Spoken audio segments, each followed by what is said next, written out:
not so big in France, but here in Australia the sport known as lifesaving has become an institution.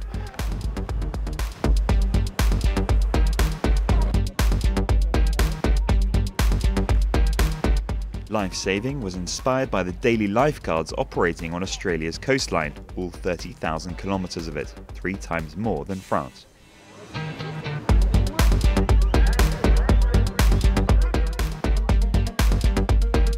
It's really well known in Australia. It's a national sport. There are life-saving clubs in every city, on the beaches. Kids start when they're 5. The children all have their favourites and shout out their names. Many are first star Shannon Eckstein. He's a 5-time Australian champion and a role model for all young practitioners. The kids, I got into the sport because I watched Iron Man on TV, and hopefully these kids will continue because they like watching Iron Man. I'd like to be like him one day, but I'll try practice my perfect. I'll try my best. Yeah. At the World Championships in Adelaide, swimming, kayaking, running in the sand were all on the programme, and of course the rescue. It's a highly physical routine. One of the peculiarities of our sport is that there are lots of tournaments. We have the series, the semis, the finals, the relays. When we're out on the coast, there are lots of events. We have to organise it so on the more difficult relays, certain people get some rest. So we rotate. Despite having only 3,000 practitioners of this sport in France, the French still managed a solid 3rd place in the World Championships, truly passing the test. Our 3 main attractions to the sport are firstly its image. It's visually very strong. The second is the feeling of being part of a team, which is important. And finally, there's the strong link to nature. You can't forget that the Australians have an advantage over us in that they practice all year round outside. We don't get to. In 2014, the World Championships will take place in Montpellier, southeast France, bringing this hybrid sport to a new audience in West Europe.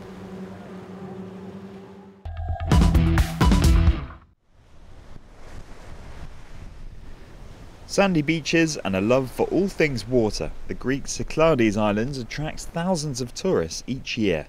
One of the islands, Tinos, has almost 200 square kilometres of unspoilt wild nature.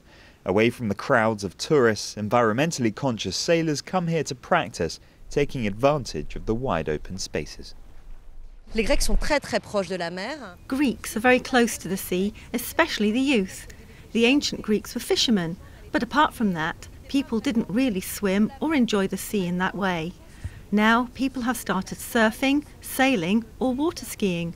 Children start swimming at age 3. The Greeks are definitely closer to the sea these days.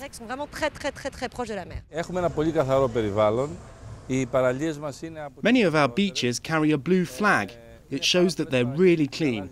People take care of them and everyone who comes notices how empty and well kept they are.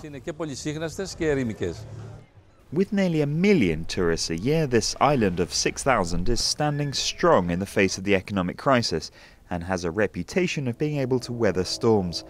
Mykonos was a small fishing port visited by merchant ships before the 1950s, when the tourists started pouring in and the population grew. Mykonos' mayor, Athanasios Koussatansis, has been central to a project to rebuild the port. Around 750 ferries a year already pass through here. Now the idea is to bring in luxury customers with a new marina.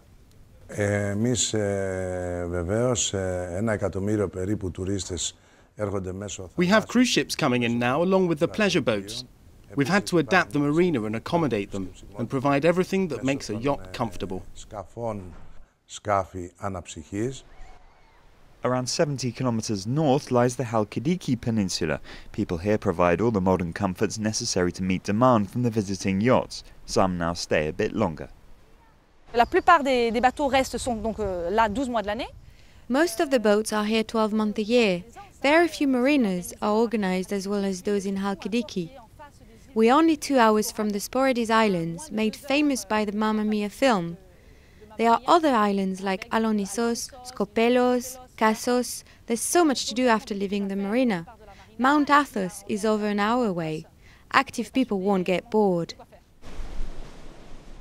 Despite Greece's economic crisis, tourism is the second largest source of income in the country after the merchant navy, generating 10.5 billion euros of revenue a year and employing almost 1 million people.